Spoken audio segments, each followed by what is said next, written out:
14h-16h, Brigitte Lahaie, Sud Radio. Bonjour à tous, nous sommes ensemble durant ces 2 heures sur Sud Radio. Tous les thérapeutes le disent et le répètent, la communication est essentielle dans une relation. J'oserais dire d'ailleurs, quelle que soit cette relation, parce que combien de malentendus dans des relations amicales par manque de communication. J'ai remarqué que bien souvent, puisque je vous écoute tous les jours, vous avez tendance à interpréter le comportement de votre partenaire sans même vous en rendre compte que cette interprétation, elle est subjective. Justement parce que vous avez peut-être oublié un petit peu de vraiment communiquer.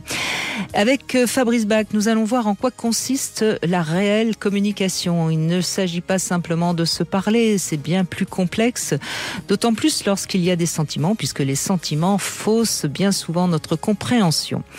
Combien de conflits, de ruptures même sont dus à ce manque de communication. Et puis peut-être que vous savez communiquer sur certains domaines et puis pas dans d'autres. Je pense particulièrement au domaine de la sexualité, parce que dans ce domaine, c'est vrai qu'il y a beaucoup de gens qui ont du mal à communiquer. Et puis je tiens aussi à signaler que pour bien communiquer, il faut être deux. Et si l'autre ne sait pas communiquer, on aura beau être un bon communicant, on va se heurter. Et il y a peu de chances que ça s'améliore au fil du temps. En tout cas, durant ces 2 heures, je vous promets qu'ensemble, nous allons communiquer. Alors qu'attendez-vous justement pour nous rejoindre? Et pour ça, vous composez le 0826 300 300. Bonjour Fabrice Bach. Bonjour Brigitte. Alors c'est quoi les secrets d'une bonne communication? Il y a... Je prends des notes. Je vous en prie. Il y a effectivement des secrets, il y a des règles dans cette communication. Et en fait, ce qui est très intéressant, on a pu identifier 9 principes qui participent. Ah, ça fait beaucoup 9. C'est pas étonnant qu'on n'y arrive pas. Voilà, c'est compliqué. Le premier, ce que j'appelle avoir un compte en banque affectif positif. C'est-à-dire que faire des éloges à l'autre, lui reconnaître des qualités. D'accord, si on commence par la communication, par la critique, ça marche pas. Généralement, ça va être un petit peu compliqué. Souvent, on va aller vers l'autre pour lui dire ce qu'on n'apprécie pas ou ce qu'il a mal fait, et rarement ce qu'il a bien fait. C'est vrai. Surtout les femmes, d'ailleurs, j'ai remarqué. On a l'esprit critique plus prononcé que vous. Oui. Donc c'est important de pouvoir valoriser les actions qui ont été faites, même si elles n'ont pas été parfaitement bien faites. Par contre, l'amener avec douceur, le fait qu'il peut peut-être améliorer certaines choses. Ça va permettre à l'autre de se sentir valorisé. Donc si je suis valorisé, ça veut dire que je suis apprécié. Si je suis apprécié, ça veut dire que je suis aimé. Donc ça, c'est un élément important. Deuxième élément, important, cesser les reproches. Les reproches mènent à rien. Reproche, c'est une critique qui va amener l'autre immédiatement sur une position défensive. La communication est fermée. Ou agressive d'ailleurs, puisque la défense, c'est parfois une agression. Ouais. Donc, si on veut amener quelqu'un à faire ce qu'on aimerait, il faut d'abord le récompenser. D'ailleurs, ça marche bien chez les hommes. Et quand il fait cette chose, et même si on a l'impression que, c'est minime, mais il l'a fait, ça va lui donner envie de recommencer et voire de faire mieux. Reconnaître ses torts. Alors ça, c'est plus pour les hommes. C'est pas une faiblesse en termes de communication. Il y a des gens qui n'arrivent pas à faire cela. Là, il faut être vigilant parce que c'est une faille narcissique très importante. Oui, il y a des gens qui ne sauront jamais s'excuser et jamais reconnaître que c'est peut-être... Et là, ça devient très problématique parce que là aussi, si on ne reconnaît pas ses torts... Alors attention, sans rentrer dans cette illusion, les torts partagés, etc. L'idée, c'est de reconnaître qu'on a pu faire quelque chose qui a été dysfonctionnel. Attention, quand on le reconnaît, ça n'est pas une arme qu'on donne à l'autre pour dire « tu vois, tu reconnais que ». Écouter avant de parler. C'est pas mal, ça aussi. Souvent, déjà, on ramène tout à soi. Ça, c'est assez fascinant dans la communication. Elle commence à dire, tu sais, il y a quelque temps, j'ai fait un voyage en Irlande. Mais tu sais, moi, quand j'étais jeune, et c'est parti pour une demi-heure sur lui, sur ce qu'il a fait, etc. C'est insupportable. Mais ça, c'est très fréquent, surtout chez les gens qui n'ont pas fait de travail sur eux-mêmes. Exactement. Tout de suite, je ramène sur moi, et je me mets à parler de moi. Là, c'est un peu compliqué. Parfois aussi, c'est l'autre... Je peux vous raconter une anecdote très, très marrante. Un jour, je me suis cassé à cheval 7 côtes. C'est quand même pas mal, 7 côtes. Eh bien, figurez-vous que chaque fois que j'en parlais à quelqu'un, ils avaient toujours une petite côte fêlée ou une petite côte cassée à me raconter. Donc, je n'ai jamais parlé de mes 7 côtes cassées. Pas grave. Sous une illusion de dire, mais regarde, je suis comme toi, moi aussi. Sauf que brusquement, l'autre prend toute la place. Oui, c'est très drôle. La chose aussi que lorsque l'autre commence à dire quelque chose, celui qui reçoit interprète ou ne prend que ce qui l'intéresse dans ce qui est dit. Il n'écoute pas véritablement. Oui, ou il se sent agressé parce que ça touche un point sensible de sa personnalité, bien sûr. Le 5e point, alors là c'est vital, ne pas ressasser le passé. Le passé, c'est pas une arme. Parce qu'effectivement, on se connaît. Mais oui, tu m'as trompé il y a 3 ans. Et, tu vois... Ce que j'appelle les cold cases. Et on ouvre les X-Files, on ouvre les dossiers, et puis on les garde bien ouverts, et on tourne dessus, et des fois de façon complètement hors propos. Savoir choisir le bon moment pour échanger. Il y a des moments où on n'est pas bien disposé. Pas chez les amis. On évite, ça peut faire désordre. Et même vis-à-vis de l'autre, il y a des moments où on n'est pas bien, on vient de traverser une journée difficile. Oui, on est sur le point d'aller au boulot, donc on n'est pas capable d'écouter. Et voilà. Au fait, j'oubliais de te dire, et là, ça vient. Ne pas hésiter à dire, écoute, on en parlera plus tard. C'est pas un désaveu, ça veut pas dire qu'on n'est pas intéressé, ça veut dire que c'est simplement pas le bon moment. Plutôt dire, on en parlera ce soir, quand je rentrerai, on prendra un verre, on en parlera. Là, ça fixe quelque chose. Central aussi, 7e point, savoir gérer les conflits. Alors ça, c'est très important. Alors attention aux expressions extrêmes. Il y en a qui vont très très loin dans ce qui est dit. Si ça vous intéresse, on pourra voir à un moment donné pourquoi on peut aller aussi loin et pourquoi certains ne vont pas aussi loin. En fait, votre partenaire, ce qui est important à avoir en tête, il ne mérite pas votre mépris ni votre haine. C'est quelqu'un que vous avez choisi à un moment donné. Choisi pour être avec vous. Donc, il est porteur d'une image positive. Et il faut savoir qu'il y a 2 types de conflits. Vous avez le conflit constructif et le conflit destructeur. Le conflit constructif est ciblé sur quelque chose de précis. Le ton peut monter, mais l'objectif est de trouver ensemble une solution à ce problème. C'est ça, un compromis qui conviendra à tous les deux. Mais il est nécessaire, le conflit, parce que justement, il y a une divergence il faut réharmoniser un petit peu. De goût, d'opinion. Tout à fait. Si vous avez le conflit destructeur. Alors, le conflit destructeur démarre souvent sur un point de détail. Voilà ce que ça peut donner. Le matin se lève, madame se lève, et voilà, le slip de monsieur par terre. Oh, c'est bon, tu laisses ton slip par terre, tu pourrais faire attention, tu pourrais le ranger. Je suis pas ta mère. Lui, grognon. Ah, mais c'est bon, tu vas pas me prendre la tête pour ça. Ouais, mais c'est toujours moi qui dois tout faire. Ouais, mais toi, t'es obsessionnel. Voilà, oui, mais obsessionnel, franchement, je sais pas comment c'était chez toi, mais c'était un foutoir sans nom. Oh, bah, toi, de toute façon, il faut voir ta mère comment elle était, et c'est parti. Et on commence à être dans une escalade symétrique, et qui va le plus toucher l'autre? Et là, on envoie des scuds, des missiles à frappe ciblée, parce qu'on sait en plus que ça va faire mal chez l'autre, et on tire. Alors là, il n'y a rien de constructif, ça déborde de partout, on renvoie tout et n'importe quoi, et surtout, ce qui est intéressant dans ces conflits-là, c'est qu'il y a ce qu'on appelle la balle perdue. L'élément qui arrive, qui n'a rien à voir avec la situation, et qu'on reproche à l'autre. Pourquoi c'est là? On ne sait pas. Là, on est dans un conflit destructeur, il faut l'arrêter tout de suite, parce qu'on se fait du mal, et on s'abîme. Et là, il n'y a plus de communication. Là, on est sur un ring, c'est requis. Mais ce conflit destructeur que je comprends tout à fait et que certains des auditeurs vivent certainement régulièrement dans leur couple, c'est quand même le signe qu'il y a des tas de choses en amont qui n'ont pas été réglées. Qui n'ont pas été discutées, qui n'ont pas été parlées. Et souvent derrière, ce qu'on va retrouver, c'est une communication défaillante. Évidemment. Parce que quand on a une communication. Quand on en arrive là, c'est que forcément en amont, il y a plein de choses qui ont été. Le puzzle s'est mal assemblé. Oui, ça n'a pas été c'est clair. Avant-dernier point, on y arrive. Cultiver le mystère pour préserver le désir. Il y a cette illusion de dire, quand on se rencontre, quand on est en couple, il faut tout se dire. Ah oui, à tout. Voilà, mais on s'aime tellement, il faut tout savoir de l'autre. C'est une illusion complète. Puis, non, quand vous savez tout, mais c'est mortifère. Mais qu'est-ce qu'on s'ennuie à tout savoir? Puis au bout de 5, 6, 7 ans, on peut anticiper exactement ce que l'autre va faire ou dire. Enfin, je sais pas, c'est hyper enquiquinant au bout d'un moment. Et pouvoir cultiver le mystère, ça veut pas dire tout de suite avoir une vie parallèle, c'est pas ça. Non, mais rentrer tous les soirs et être obligé de subir tout ce que l'autre a fait dans la journée, ça peut être un peu pénible. Mais il y en a qui le vivent, ils ont à peine mis le... En fait, je voulais dire, aujourd'hui c'est pas ça, et c'est parti. Et l'autre qui va... Mais on se parle pas, là. On se déverse, simplement. Et en fait, ce qu'il faut avoir en tête, c'est que le désir se construit et se nourrit du manque. C'est ça qui va permettre d'avoir de la curiosité et de préserver un intérêt pour l'autre. Ça, c'est hyper important. Et ce mystère, comme sinon, il fallait surtout plus qu'il y en ait. Il faut garder une part de mystère en soi. Le don absolu à l'autre, c'est mortifère pour le couple. Le dernier point, ça a l'air évident quand on le dit, mais c'est tellement central. L'autre ne connaît pas vos pensées. Il ne sait pas. Il n'y a pas un petit écran télé sur votre... Niveau désir, d'ailleurs. Niveau désir. Si vous préférez aller en vacances à la mer qu'à la montagne, dites-le. Il faut le dire. Il ne peut Surtout pas si ça fait 10 ans qu'il vous emmène à la montagne. Mais combien de fois ça arrive? Combien de fois ça arrive, ce genre de choses?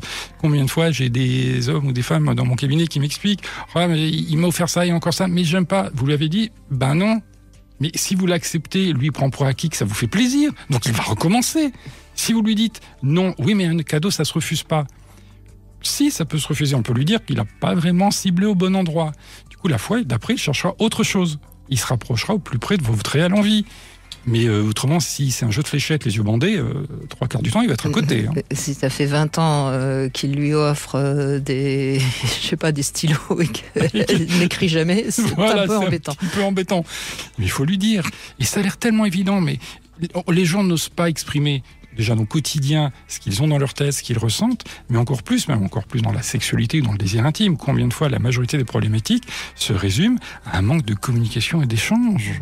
En tout cas, ces 9 points, il faudrait inviter les auditeurs à les réécouter en podcast, peut-être, et les noter, et puis justement être vigilant. Et voir là où justement ils sont défaillants, parce que on a tous sur les 9 points, on a tous un point ou deux où on est un peu plus défaillant que les autres. Personne n'est parfait, mais on peut s'améliorer. Mais quand on les a en tête, on peut en parler avec son conjoint. Puis si on a la même grille de lecture, on peut se dire, mais tiens, là, j'ai l'impression qu'il y a quelque chose qui va pas, puis toi aussi. Et on a vraiment le sentiment d'une co-construction à ce moment-là du couple et de la communication dans le couple.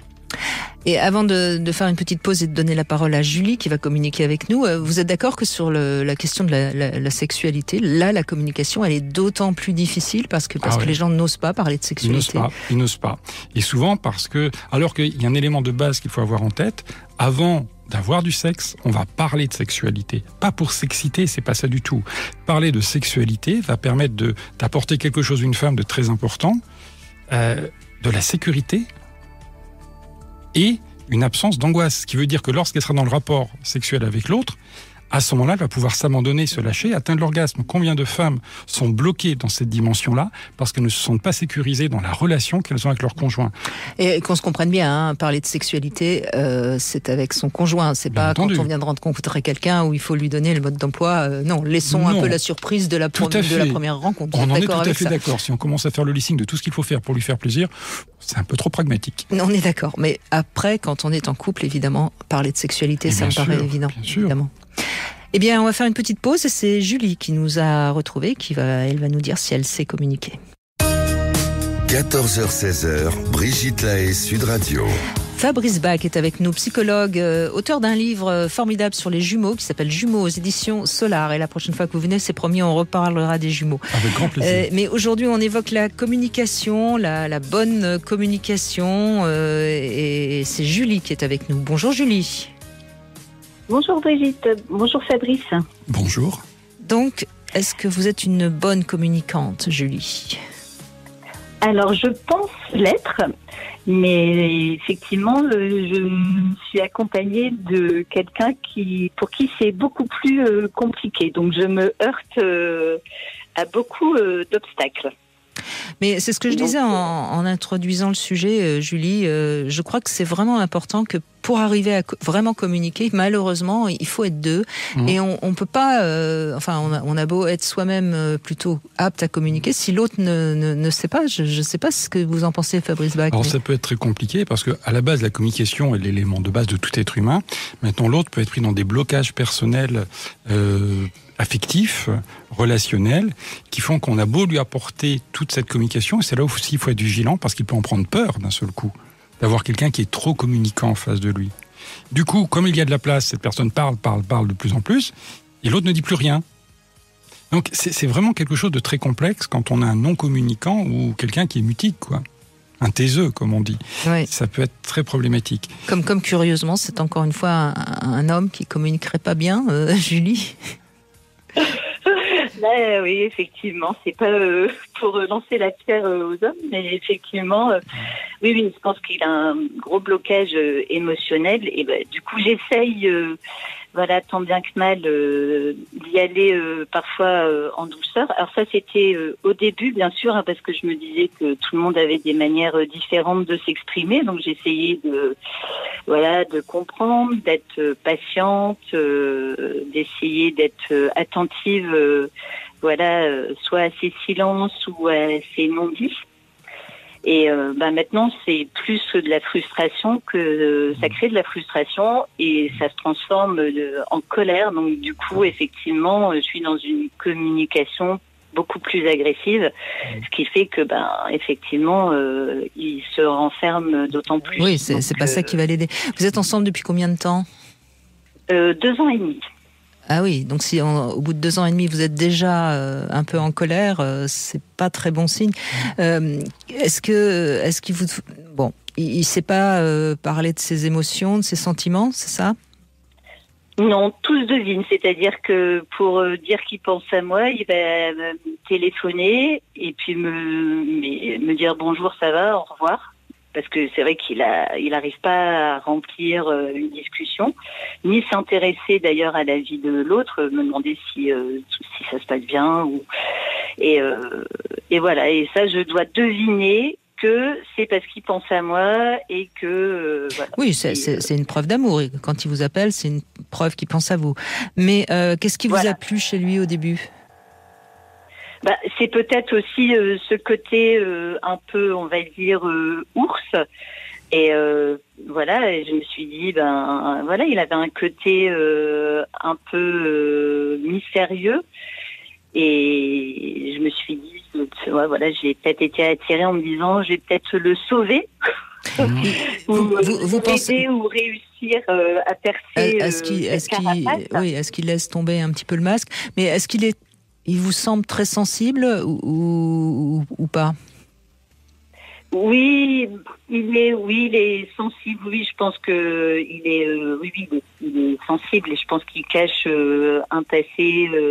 Il a un passé qui lui a un peu qui lui pèse et qui lui pèse encore. Mais pareil, tout ça, ça reste très secret. Alors parfois, il se met en colère, mais pas plus que ça. Il est assez linéaire dans sa façon d'être.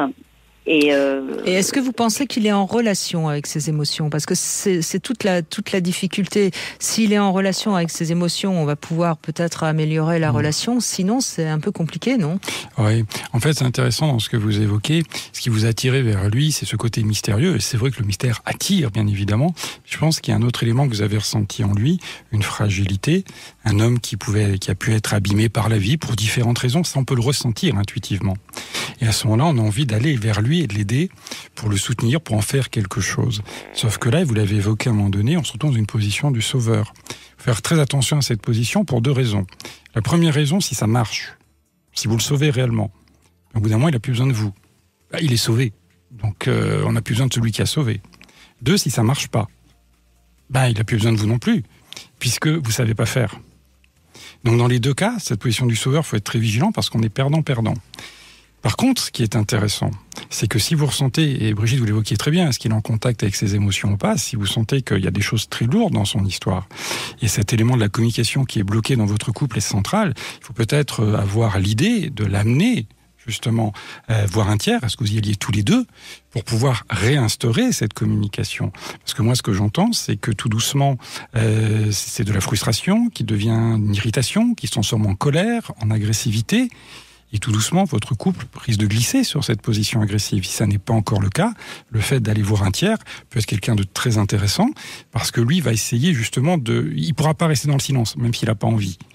Puisque le tiers va l'amener, va l'interpeller et va essayer de réinstaurer. C'est-à-dire qu'il va pas lui parler à lui ni à vous, mais il va parler à votre entité couple. Et là aussi, ça peut être intéressant pour parler. Et à votre avis, il est en relation ou pas avec ses émotions ? Non, je pense qu'il occulte beaucoup de choses et. Mais par exemple, quand il est en colère, parce qu'il vit beaucoup avec son passé, il pense beaucoup au passé, donc il ressasse pas mal de choses de ce qu'il a fait, de ce qu'il a vécu, alors que moi je suis quelqu'un qui voit devant. Mais de son passé pour montrer qu'il a fait des choses, pour se faire valoir. Voilà, très justement, si on amène un sujet, tout de suite il le rapporte à lui et il raconte, comme vous avez dit, en fait, une anecdote qui le concerne. D'accord. Et en fait, alors on va essayer de revenir sur ma question qui me paraît essentielle. Par exemple, quand il se met en colère, est-ce qu'il sait pourquoi il est en colère ? Est-ce qu'il a reçu, de ma part, une réflexion qu'il estimait comme reproche, alors que moi, parfois, effectivement, quand j'essaye de lui parler, je lui dis, mais quand j'essaye de te dire ce que moi j'attends ou quels sont mes besoins, c'est simplement pour faire évoluer notre relation. Oui, mais vous lui signalez quand même qu'il est en défaut. quelque part, vous lui faites un reproche, même si c'est pas voulu de votre part. Hein. Encore une fois, j'essaye de me faire un peu le thérapeute du couple. Quelque part, vous lui signalez qu'il est en défaut, puisque vous attendez quelque chose de lui qu'il ne vous donne pas. Et c'est pour ça qu'il se met en colère. Voilà. Hein, on est d'accord. Ouais, je lui dis, tu vois, là, j'aimerais bien, par exemple, que je manifeste que j'aimerais bien qu'il s'occupe de moi ou qu'il me verse simplement un verre d'eau parce qu'il s'en est donc, si on peut faire un petit diagnostic rapide, Julie, vous êtes avec quelqu'un qui manque terriblement de confiance en lui et qui est certainement très sensible. Et plus vous allez vous sentir frustré, plus vous allez quelque part l'agresser, et plus vous allez mettre de la distance dans votre couple.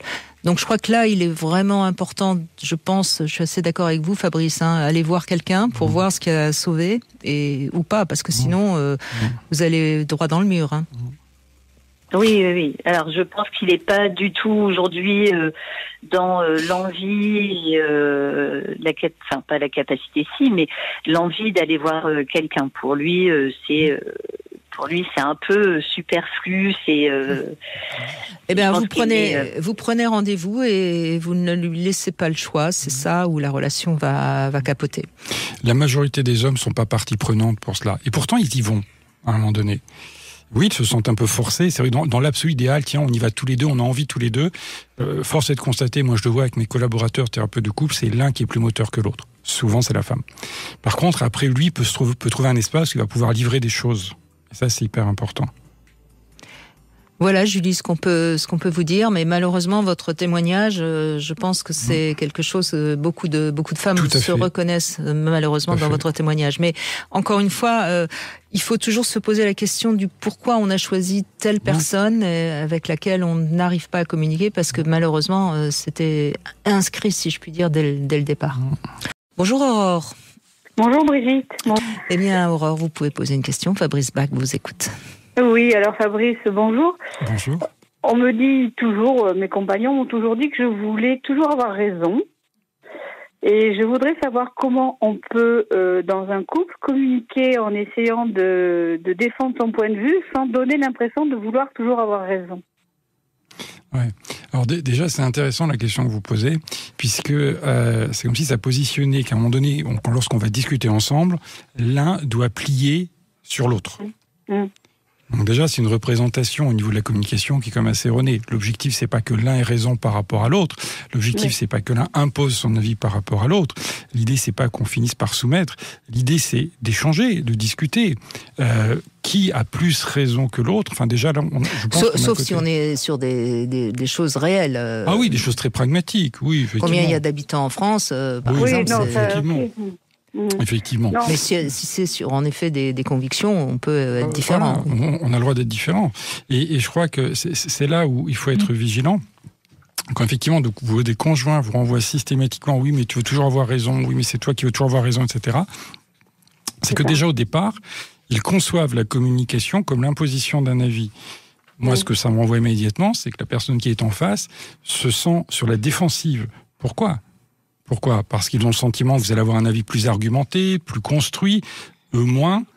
Je pense que la première chose, je dirais, on peut avoir un avis affirmé sans pour autant l'imposer. Oui, moi c'est ce que j'ai l'impression de faire, mais on me dit toujours... Quand vous dites on me dit toujours, c'est plusieurs compagnons successifs que vous avez eus. Oui, c'est ça. Alors il y a peut-être quand même quelque chose à comprendre de votre part. Oui. Peut-être que vous avez tendance à affirmer de manière un petit peu péremptoire vos opinions. Oui, peut-être. Qui ne laissent à ce moment-là aucune place d'argumentation inverse à l'autre. Peut-être, c'est ce que je dois travailler, je pense, parce que c'est pas le sentiment que j'ai, mais c'est en tout cas le sentiment que je donne. Donc, déjà, il y a quelques éléments quand vous posez votre avis. Déjà, une chose très terre à terre, évitez de hausser le ton. Oui. Parce que tout de suite, l'autre prend ça pour une agressivité. Ne pas juger les propos de l'autre. Mais arrête, c'est n'importe quoi. On l'écoute. On peut dire, au lieu de dire arrête, c'est n'importe quoi, on peut dire tiens, ça me surprend, moi je ne vois pas ça comme ça. Déjà, c'est moins agressif. Ouais. Évitez de se couper la parole. C'est hyper important. C'est là où l'autre peut avoir le sentiment que vous lui imposez votre avis. Vous voyez ? Il commence à dire quelque chose, et vous lui dites, mais non, mais arrête, mais c'est pas ça, je te l'ai déjà dit. Donc il se dit, tiens, elle est en train de m'imposer. Et une chose importante aussi, lorsque vous commencez vos phrases, une chose très basique, au lieu de dire, mais arrête, tu as fait ceci, mais tu penses que, vous dites simplement, j'ai le sentiment que. D'accord. C'est très basique, j'ai le sentiment que. Ça laisse une porte ouverte, justement, à une réinterprétation de sa part sur ce que vous venez de dire. Si vous voulez dire, oui, mais de toute façon, tu penses que, vous le jugez à ce moment-là. Et là, il peut avoir le sentiment de re-rentrer dans une communication péremptoire, imposante, etc. Puis peut-être que vous êtes quelqu'un de particulièrement intelligent, Aurore, et que vous choisissez peut-être des compagnons qui se sentent un peu moins intelligents que vous et qui donc, d'une certaine manière, par un manque d'estime d'eux-mêmes ou je ne sais quoi, se sentent un petit peu, vous voyez... La première question, Jean-Brigitte, la première question à se poser, c'est est-ce qu'il n'y a pas un point commun entre tous ces hommes qui réapparaît de cette façon-là? Oui. Ça peut être un point commun, effectivement, comme vous le disiez à l'instant, d'hommes qui ont des faiblesses narcissiques, des faiblesses un peu d'identité, qui peuvent être très touchants, très, très gentils, mais qui, à un moment donné, vont faire réémerger cette faille dans un élément de communication. Si vous avez une personnalité plus structurée, l'autre en face beaucoup moins, il va tout avoir le sentiment que vous lui imposez quelque chose. Si vous êtes brillante, peut-être que vous les mettez en danger quand vous affirmez vos convictions avec justement beaucoup de talent. C'est ce qu'on me reproche, d'avoir trop d'argumentaire, trop de sémantique, trop de... Oui, voilà, mais si eux sont un peu plus, un peu moins cultivés, un peu moins instruits, un peu moins, enfin je ne sais quoi, forcément ils ont l'impression d'être abaissés. Je dis pas que c'est ce que vous faites, hein. Mais voyez... c'est ce qu'ils ressentent en tout cas, oui, tout à fait. D'où c'est intéressant de se dire, par rapport aux hommes que je rencontre, est-ce que je ne pourrais pas aussi aller vers quelqu'un qui pourrait partager la même sémantique que moi, le même argumentaire? Alors là, ça donne lieu à des heures de discussions passionnantes. Et pas à un moment donné une communication qui finit par se tarir parce que l'autre finit, de toute façon, à partir du moment où il vous dit, de toute façon, tu veux toujours avoir raison, je crois que la communication est terminée. Oui, c'est ça, exactement. C'est une manière de clore le exactement. Et potentiellement, c'est exactement la phrase qu'on ne devrait jamais dire. C'est peut-être une forme de faiblesse aussi, ou d'aveu de faiblesse. Exactement. Donc, bon, en tout cas, vous avez donné plusieurs pistes, à vous de trouver de quoi ça parle. Merci beaucoup, Aurore, en tout cas. On fait une petite pause, on se retrouve dans un instant avec Laurence, qui va revenir sur la question de la communication aujourd'hui. 14h-16h, Brigitte Lahaie, Sud Radio. Nous sommes toujours en compagnie de Fabrice Bach qui est avec nous. Nous évoquons aujourd'hui la communication et justement, nous allons communiquer avec Laurence qui est avec nous. Bonjour Laurence. Brigitte, bonjour Fabrice. Bonjour. Alors, vous êtes séparés, je crois, actuellement. C'est ça, ça fait 1 an maintenant et la communication était quand même au centre je pense avec le recul, au centre du problème de la séparation. C'est-à-dire que moi, je suis plutôt une grande communicante et je suis tombée en face de quelqu'un qui avait du mal à communiquer. C'est quelqu'un qui était macho, qui pouvait très bien être très gentil, mais aussi très méchant dans la communication. Je m'explique. Il pouvait avoir un regard extrêmement doux, extrêmement bienveillant, et avoir, dans d'autres cas, quand il n'était pas content ou pas d'accord, un regard hyper méchant et des phrases très méchantes. Et quand moi je sentais que les choses n'allaient pas, j'essayais d'aller vers lui, de communiquer, de poser des questions, mais sans faire un interrogatoire non plus. Et là, ça a été... C'est quand il se sentait un petit peu coincé, non, qu'il devenait... peut-être, oui. Sans doute, hein. Sans doute, oui, quand il était mal à l'aise. En fait, j'ai compris avec le recul que l'histoire était terminée depuis 2 mois et qu'il n'avait rien dit, et que si moi j'avais pas... Et qu'il n'avait pas le courage de le dire, et que si moi j'avais pas mis les pieds dans le plat... Mais vous savez, Laurence, le problème de beaucoup de femmes qui sont de grandes communicantes et qui sont en fait des femmes qui ont énormément besoin d'évoquer leurs émotions, leurs sentiments, ce qu'elles ressentent, etc. Parfois, ça semble être un peu agressif pour un homme. Certainement, ça a dû être le cas. Parce que moi, j'exprime mes émotions autant dans le positif que dans le négatif. Je pleure. Je pleure au cinéma, je pleure... Oui, bien sûr. Et quand les émotions sont négatives, et malheureusement, on a plus d'émotions qui sont, entre guillemets, j'aime pas ce terme, mais qui sont, entre guillemets, négatives. L'homme, lui, ce qu'il aime, c'est trouver une solution.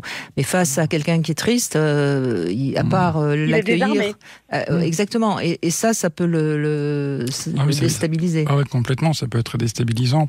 Oui, je suis d'accord. Les hommes sont très pragmatiques. Ça va pas. Qu'est-ce que je peux faire pour que ça aille mieux? Vous, tout ce que vous vouliez, c'est qu'il vous écoute. Rien de plus, c'était suffisant. Mais pour lui, ça n'était pas assez. Il se retrouve pris dans un conflit intérieur. Oui. À un moment donné, qui génère une tension qui va générer de l'agressivité. L'agressivité, c'est ce qui va lui permettre de sortir la tension intérieure qui vient de cumuler. Certainement, c'était certainement une forme de défense pour lui. Ce qui ne justifie pas d'être méchant. Encore une fois, on n'est pas en train de le défendre. Oui, j'ai bien compris. Oui. J'ai bien compris, mais les conséquences ont été quand même un peu rudes, dans le sens où moi, je voulais pas trop l'envahir avec mes questions du genre qu'est-ce qu'il y a qui va pas, qu'est-ce que blablabla. Donc, c'est mon corps qui a parlé. Un jour, il a été agressif plus que d'habitude, oui. Oui, c'est ça. Et je me suis fait une entorse au genou. Au ski, certes, mais c'était vraiment flagrant que c'était suite à cette mauvaise communication. Pour moi, c'était clair comme de l'eau de roche. Et malheureusement. Et à l'inverse, au début de notre relation, il avait ces mots qui étaient fragiles, et c'était pas des belles phrases bien construites, etc.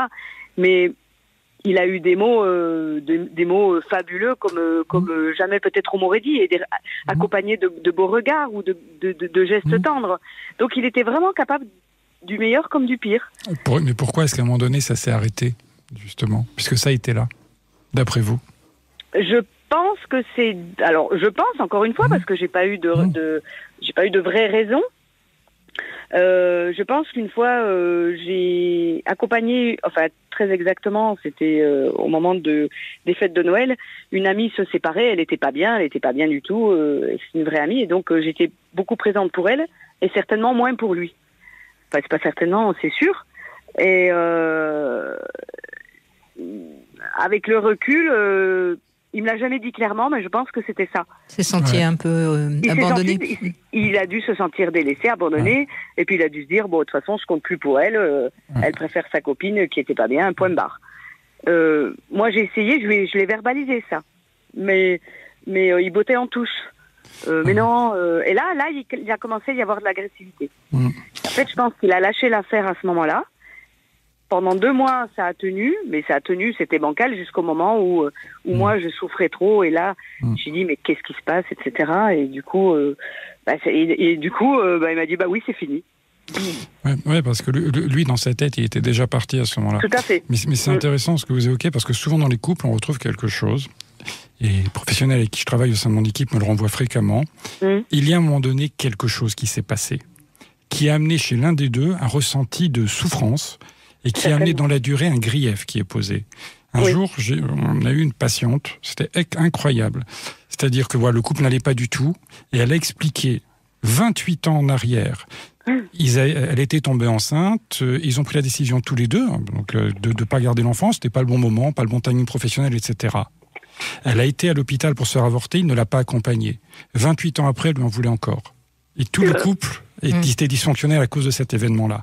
Et vous ciblez un événement, à Noël, il s'est senti abandonné, sur cette période-là, c'était peut-être une période importante, lui n'a pas pu le verbaliser, et ça a signifié quelque chose dans sa tête. Certainement, je l'entends, bien sûr, je l'entends, et je l'entendais surtout. Il a souffert et il vous en a voulu, et vous étiez devenu le mauvais objet, et donc il est, voilà. Mais c'est là où on voit que malheureusement, encore une fois, la communication aurait été nécessaire au moment où vous occupiez trop de votre ami. Il vous aurait dit, vous auriez pu trouver. Et moi, je suis quoi dans tout ça? J'ai l'impression que tu n'es plus là. Et vous auriez pu réguler votre comportement. Ce qui veut dire, dans cette séparation, il a été aussi acteur de cette séparation, malheureusement. Peut-être que j'ai mal dosé. J'ai certainement mal dosé la relation. Peut-être qu'il aurait juste pu dire quelque chose à ce moment-là et c'est tout. Parce que si on ne dit rien, on garde pour soi et puis on en déduit des choses qui sont parfois fausses. Très souvent fausses, souvent erronées. Et pas simplement parce qu'on ne dit pas. On ne dit pas à ce moment-là ce dont on a besoin, ce qu'on désire à ce moment-là. Et oui. Et à l'inverse... Pardon, excusez-moi. Je vous en prie. C'est super intéressant de le dire parce que quand vous le verbalisez, l'autre voit à ce moment-là s'il peut y répondre ou pas. Et vous voyez si à ce moment-là ça correspond ou pas. Et là, ça clarifie tout de suite. Il peut pas répondre à ça alors que c'est important. Il y a quelque chose qui va pas entre nous du tout. Il peut y répondre. Ah, c'est bon. Eh oui. Merci Laurence, en tout cas, de ce témoignage. Merci beaucoup. 14h-16h, Brigitte Lahaie, Sud Radio. La communication, élément essentiel du couple. Si vous n'avez pas eu la possibilité d'écouter à 14h, je rappelle que vous avez donné, Fabrice Bach, les 9 points essentiels d'une bonne communication. Alors, il y a de quoi noter, il y a de quoi apprendre, parce que je crois qu'on a tous des petites lacunes dans la communication. Sinon, la société, on n'aurait pas besoin d'avocats, on n'aurait pas besoin de juges. Tout roulerait formidablement bien. Qu'est-ce qu'on s'ennuierait ? Il n'y aurait plus de manifestations, il n'y aurait plus rien. Qu'est-ce qu'on s'ennuierait ? N'empêche. Alors, c'est Amélie qui nous a rejoint. Bonjour Amélie. Bonjour Brigitte, bonjour Fabrice. Bonjour. Oh, quel dynamisme, quelle joie dans votre voix, Amélie, ça fait du bien à entendre. C'est gentil. Alors, vous communiquez bien, vous, je crois. Oui. Moi, pour la petite histoire, en fait, on va fêter nos 17 ans ensemble avec mon mari. Et du coup, on s'est rencontrés à l'âge de 16 ans, donc c'est mon premier. Et lui aussi, pareil. Et en fait, je trouvais ça vachement important de pouvoir discuter un peu de la communication parce que je trouve qu'actuellement, les gens ne communiquent plus beaucoup. Ils se quittent à la moindre fâcherie, la première ou la deuxième. Enfin, voilà, ils communiquent pas beaucoup. Et nous, on a eu beaucoup de problèmes un peu dans notre couple. Et puis, au final, en communiquant, ça passait... ça s'est résolu, quoi. Et donc, je pense qu'il faut... Mais vous communiquez bien, vous, mais lui aussi, visiblement. Ah oui, lui comme moi, même peut-être plus lui. Parce que quand j'étais jeune, du coup, je me suis fait abuser par un de mes patrons. Je suis peintre en bâtiment.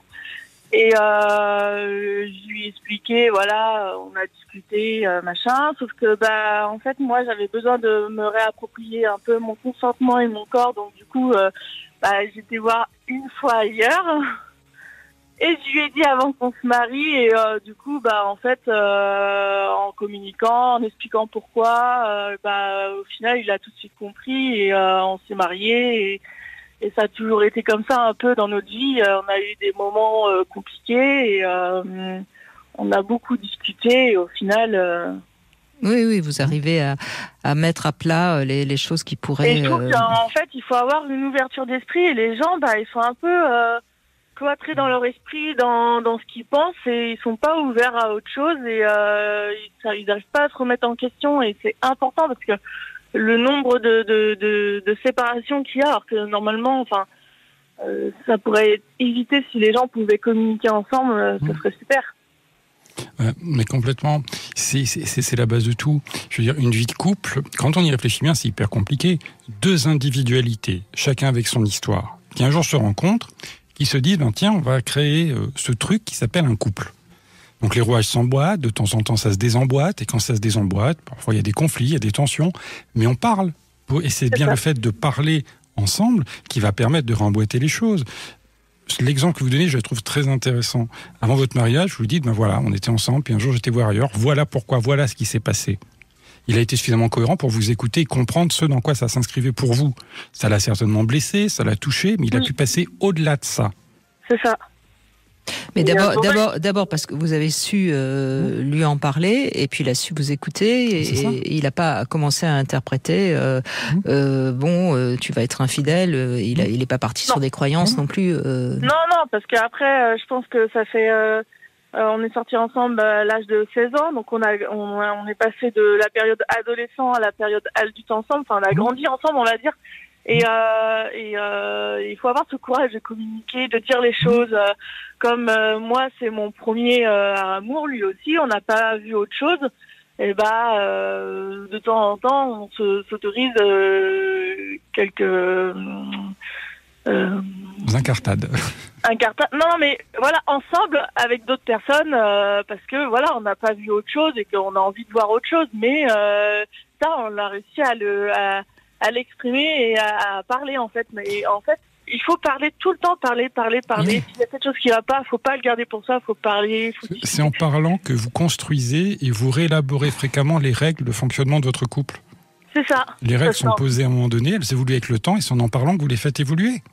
C'est ça. Et je pense qu'en fait, la communication, c'est même pas que dans le couple, c'est dans la vie de tous les jours. Moi qui est chef d'entreprise, la communication, elle est hyper importante avec les personnes avec qui je travaille. Enfin, elle est hyper importante partout, avec les enfants. La communication, c'est vraiment une base dans la vie qu'il faut assimiler assez rapidement, parce que... Mais oui, mais pour ça, Amélie, il faut déjà être suffisamment en bonne estime de soi et en confiance en soi pour oser se livrer à l'autre. Je crois que beaucoup de personnes qui ne savent pas communiquer ou qui communiquent mal, parce que certains croient qu'ils savent communiquer, mais en fait ils ne savent pas, c'est des personnes qui ne sont pas bien avec eux-mêmes. Et quand on n'est pas bien avec soi-même, on a peur de déplaire, on a peur de ne plus être aimé, on a des peurs qui nous empêchent de communiquer. Après, je dis pas que nous, on n'est pas... Enfin, moi, je suis pas forcément très sûre de moi. Hein. Même mon mari, il est pas forcément sûr, mais... vous avez quand même une voix assez affirmée, hein, Amélie. Je me fais pas trop de soucis sur votre capacité. Oui, en plus, vous nous avez dit que vous étiez chef d'entreprise, ça va. Hein, Être sûr de soi, c'est pas être dogmatique, c'est pas imposer son avis. Être sûr de soi, c'est savoir se remettre en cause au bon moment. Ouais. C'est savoir se respecter déjà, parce que finalement, ne pas oser communiquer, c'est quelque part être obligé de subir ce que l'autre nous impose, et donc on ne se respecte pas quand on ne sait pas communiquer. Ouais, mais je trouve ça tellement triste, les gens. C'est pour ça que je voulais témoigner, oui. Témoigner aujourd'hui, parce que pour moi, ça me paraît tellement important qu'au final, il y a des personnes qui... Mais oui, mais Amélie, est-ce que vous trouvez que la société nous apprend à communiquer ? Non. Ben voilà, vous avez donné la réponse. Donc, c'est pour ça qu'elle est bien votre émission et que je voulais vraiment témoigner aujourd'hui, parce qu'en fait, faut pas écouter la société, faut vraiment faire, je sais pas comment dire, mais faut vraiment faire comme on le ressent. La liberté, quoi, de la liberté. Si vous dites quelque chose à votre compagnon qui veut pas l'entendre, tant pis, mais vous l'avez dit, quoi. Maintenant, c'est sûr qu'il faut avoir un compagnon qui soit capable d'entendre ou de se remettre en question. C'est ça que je disais au début. Mais c'est intéressant par rapport à ce que vous évoquiez aussi, Brigitte, vous parliez effectivement des peurs, à un moment donné, qui sont pas... Et les peurs vont amener 4 types de comportements dans la communication systématique. Premier type de comportement, c'est le mépris vis-à-vis de l'autre. Ça, c'est abominable. C'est-à-dire, on roule des yeux, on se moque de l'autre, on fait des mimiques. Et ça, c'est toxique parce que le mépris amène le dégoût. La deuxième chose, c'est la critique immédiate. Alors, le pire, c'est qu'on est dans la critique de la personne et pas du comportement. Évidemment. Tu es comme ceci, tu es comme cela. La peur va amener une troisième chose, la défensive. Alors là, on disait on communique plus. Si on est dans la défensive, c'est fini, on s'est fermé dans sa forteresse. Puis la peur va amener autre chose, c'est l'indifférence. Je me désengage, puis l'autre parle, il peut dire ce qu'il veut. Et là, effectivement... Cause toujours. C'est ça, voilà, cause toujours. Ah oui, il fait oui de la tête. Puis derrière, il pense à autre chose. Et puis, ce qui est terrible aussi, c'est les gens qui boudent. C'est une sorte de passivité agressive. Ouais. Vous essayez de leur parler, et puis hop, ils s'enferment dans une bouderie qui... moi, je suis comme ça. Hein. Vous boudez un peu, Amélie ? Ouais. C'est vrai. Moi, je boude, mais en même temps, je me dis, ça sert à rien de causer si on est en colère. Autant attendre que la personne redescende de sa colère, et là, on discute après. Vous voulez dire que quand l'autre se met en colère, vous boudez, c'est ça ? Ouais. Oui, vous pourriez... Moi, je boude, et après, il va attendre 2 minutes que je redescende. C'est des choses qu'il ne faut pas dire. Alors ça, c'est intéressant, parce qu'effectivement, ce que vous faites, c'est pas bouder, c'est vous mettez en retrait parce que l'émotion est trop forte et vous sentez que si la communication continue, il y a quelque chose qui va se passer qui sera pas sympa. C'est ça. Ce que vous évoquez, Brigitte, effectivement, il y a des gens qui boudent et ça, c'est très problématique, c'est-à-dire ils se ferment, mais pendant des heures derrière. C'est 3/4 d'heure, 1 heure et demie, on dit plus rien. Et on laisse l'autre pantois. ouais, là c'est problématique. Et ce que vous évoquez, je pense de votre côté, c'est plus une mise en retrait quand vous sentez que la tension devient trop forte, vous sentez qu'il faut arrêter de parler pendant un temps parce que ce qui va sortir là, ça peut faire du dégât. Bah c'est ça. Voilà. Oui, Donc, ça c'est plutôt une attitude positive. Ouais, responsable, effectivement. Parce que de toute façon, quand ça monte un peu dans les tours, on peut dire des choses qui dépassent notre pensée ou des choses qu'on n'a pas à dire, de toute façon. C'est ça. Donc, mais mon mari, il vient me titiller un petit peu quand je me remets en trait comme ça, mais...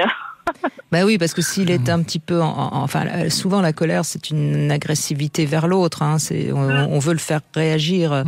Et donc forcément, il vous titille et bravo de résister et puis de le laisser. Et puis s'il voit que ça marche pas, visiblement il se calme. Ouais. Donc je crois que vous avez quand même tous les deux compris comment l'autre fonctionnait et vous vous adaptez mutuellement. Ça vous arrive peut-être quand même de vous disputer, mais ça va jamais très loin. Oui, ça nous arrive de nous disputer. Des fois ça peut monter fort, mais après ça redescend fort. Oui, c'est-à-dire que si vous vous disputez, vous savez après faire le bilan de la dispute pour en faire quelque chose de constructif.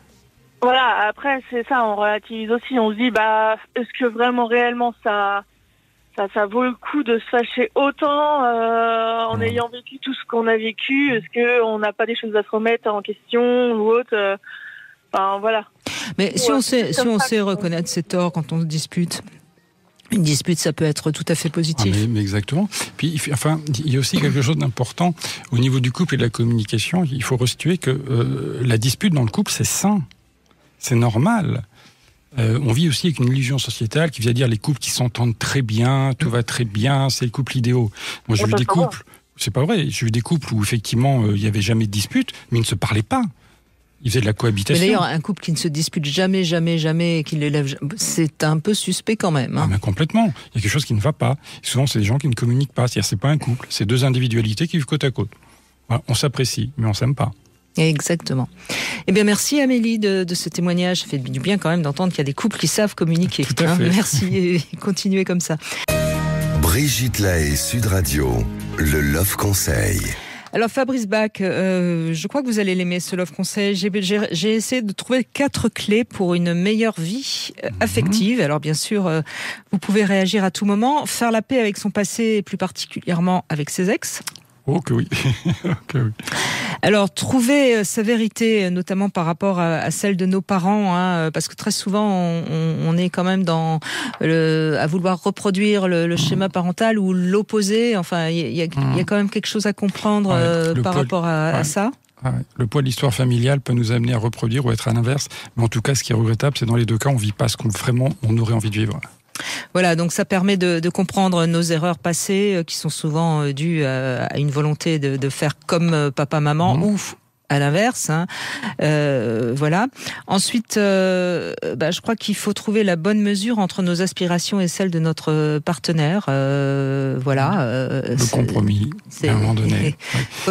Quoi qu'il en soit dans un couple, il y a quand même des compromis à faire. Totalement. Sans quoi on en évite à une opposition, à un moment donné à des regrets, à des ressentiments négatifs. Et je crois qu'il ne faut pas hésiter à se servir de ces émotions, donc il vaut mieux les ressentir et donc les décrypter, parce que dès qu'une émotion nous submerge, notamment si c'est pas rationnel, ça parle de nous, ça parle de quelque chose de nous qui est pas réglé, et d'une blessure. Complètement, qui se réactive à ce moment-là, et c'est très intéressant d'y réfléchir. Parce que la relation de couple est aussi, à un moment donné, un moment révélateur de failles identitaires qui peuvent être présentes chez l'un ou l'autre. C'est pas pour autant qu'on va se mettre à distance, mais on peut comprendre qu'à ce moment l'autre a une faille, on peut commencer à en discuter, puis peut-être faire un travail personnel pour combler cette faille. Et puis, dernier point, oser l'intimité, ne pas avoir peur d'être jugé, parce qu'en fait, en amour et dans la sexualité, les seules erreurs, c'est de ne rien faire. Et de ne rien dire. Et de ne rien dire, vous avez raison. On parle de communication aujourd'hui. Voilà. Et puis à partir du moment où on a compris ces 4 clés, normalement sa vie affective, elle doit être positive. Ouais, je pense. Les femmes, d'ailleurs, sont souvent plus à même de vouloir réussir, je dis bien vouloir, je n'ai pas dit qu'elles y arrivaient forcément, leur vie affective que les hommes, Fabrice Bach. Oui, tout à fait. Les hommes, c'est très particulier, peuvent être dans une certaine passivité, et les femmes, c'est vraiment quelque chose de très moteur chez elles. Et d'ailleurs, on le voit, lorsque un homme va quitter sa compagne, c'est plus pour des raisons liées à des fantasmes, des désirs sexuels. Une femme, lorsqu'elle quitte son conjoint, c'est parce que véritablement, elle ne se sent plus regardée, elle ne se sent plus épanouie en tant que femme, et dans son identité, dans sa projection de femme. 14h-16h, Brigitte Lahaie, Sud Radio. Alors, on est presque en fin d'émission, Fabrice Bach. Est-ce que vous avez aussi des conseils à donner pour que la communication reste bonne dans un couple ? Oui, fort heureusement. Je dirais, là, il y a 4 conseils de base. Premier conseil, c'est entretenir la flamme du désir. Effectivement, à un moment donné, avoir une sensation de manque, la rareté, etc. Rien n'est jamais acquis, l'avoir en tête. Généralement, c'est déjà une bonne base pour une bonne communication. Le deuxième élément, entretenir la flamme du soin. Prendre soin de l'autre. Bien sûr. Et ça, on l'oublie très fréquemment. Préparer un petit déjeuner, amener un bouquet de fleurs, indépendamment de la Saint-Valentin, même pas un bouquet de fleurs, une simple rose. Voilà, tiens, il a pensé à moi. On se met déjà dans une bonne disposition de communication. Exprimer ses besoins dans ce contexte-là. De quoi est-ce que j'ai besoin pour que tu prennes soin de moi ? Troisième élément, savoir gérer le conflit, c'est toujours basique, mais voilà, des conflits mal gérés vont tout doucement entacher et entamer la qualité de la communication. Et encore une fois, j'insiste sur ce point, les conflits sont normaux dans un couple. Non, il ne faut pas qu'il y en ait trop, on en est bien d'accord. Puis enfin, le 4e élément, qu'est-ce qui permet de bien entretenir une bonne communication ? Une bonne sexualité au sein du couple. C'est aussi basique. Ça montre à l'autre qu'on a envie de lui, qu'on a envie de prendre soin de lui. Et attention sur un élément central, ça on l'oublie fréquemment, le fait de, suite à une dispute, on va se réconcilier sur l'oreiller. Attention, le sexe ne vise pas à se réconcilier. Le sexe, c'est autre chose. Parce que là, ça devient juste un outil pour se rabibocher. Donc finalement, si je veux avoir du bon sexe, il va falloir commencer par s'engueuler et être en conflit. Il y a des couples qui fonctionnent comme ça, qui ont besoin d'agressivité pour avoir de la sexualité. C'est regrettable. Ouais. Parce que le sexe ne va pas être, entre guillemets, un bon sexe, dans le sens où on ne va pas totalement s'épanouir à ce moment-là. Et je ne sais pas si vous êtes d'accord, mais moi j'ai réfléchi à cette phrase réconciliation sur l'oreiller. Et à mon avis, il faut l'interpréter comme un couple qui va bien. C'est un couple qui a une sexualité, parce que la sexualité, elle efface les petites rancœurs, les petits malentendus, les petits. Voilà. C'est en ce sens qu'il faut entendre cette phrase. Vous êtes d'accord ? Je suis tout à fait d'accord avec vous. C'est dans ce sens-là. C'est pas immédiatement après une dispute, on va tout de suite aller sur un bien-être intime et sexuel. D'ailleurs, les hommes vont y aller beaucoup plus vite que les femmes. Chez femmes, c'est plus clair, compliqué. Oui. Donc, c'est pas la bonne carte. Par contre, oui, le fait de pouvoir préserver une bonne sexualité permet à un moment donné de mettre à distance la tension qu'on a pu avoir dans une autre situation. Sur les petites choses du quotidien, sur les petites rancœurs. Une bonne sexualité, ça efface tout ça, et je crois que c'est comme ça qu'il faut comprendre cette phrase. C'est fou d'ailleurs, Fabrice Bach. Je crois que dans la communication, déjà, la voix de l'autre joue un rôle essentiel. Mais complètement. La façon dont la voix va être posée, les intonations. Il y a tout ce qui va concerner l'infraverbal, c'est-à-dire il y a les mots qu'on emploie, mais aussi la façon qu'on va avoir de les dire. Et ça, c'est central. 2 expressions dises avec 2 contextes infraverbaux différents vont induire 2 comportements différents chez l'autre. Et ça, c'est fascinant, parce que quand on est en thérapie de couple, et quand on voit parfois comment les personnes en arrivent à décrire comment elles s'expriment, il faut souvent amener des régulations à ce niveau-là. Oui. Et je trouve que c'est vraiment important de ne pas attendre que le vase déborde pour communiquer, parce que là, à ce moment-là, on va forcément être un peu agressif, avec une voix un petit peu agressive. Un peu plus perché, l'autre va le sentir immédiatement, ce qu'on disait précédemment, il se met sur la défensive, et là... Et évidemment, ça monte dans les tours. Ça va monter, puis à un moment donné, lui va se sentir de plus en plus agressé, va se mettre sur le même mode de communication, puis l'autre dit « mais je comprends pas pourquoi tu m'agresses, mais c'est toi qui m'agressais en premier », alors que non. Donc voilà, si vous avez envie de comprendre comment bien communiquer, vous réécoutez le début de l'émission, et vous pouvez réécouter ce soir, puisque à la rediff, vous réentendrez tout ce que les 9 conseils pour une bonne communication. Merci beaucoup Fabrice Bach, en tout cas, merci à vous. Je rappelle que vous êtes également l'auteur de ce livre qui s'appelle Jumeaux, et c'est promis, la prochaine fois que vous venez, on reviendra sur ce thème où on avait eu beaucoup d'appels, hein. Il y a beaucoup de jumeaux maintenant. Oui, tout à fait. Et c'est pas tout à fait la même chose d'être parent de jumeaux ou pas. Non. Et puis tout de suite, bien sûr, vous retrouvez C'est votre avenir.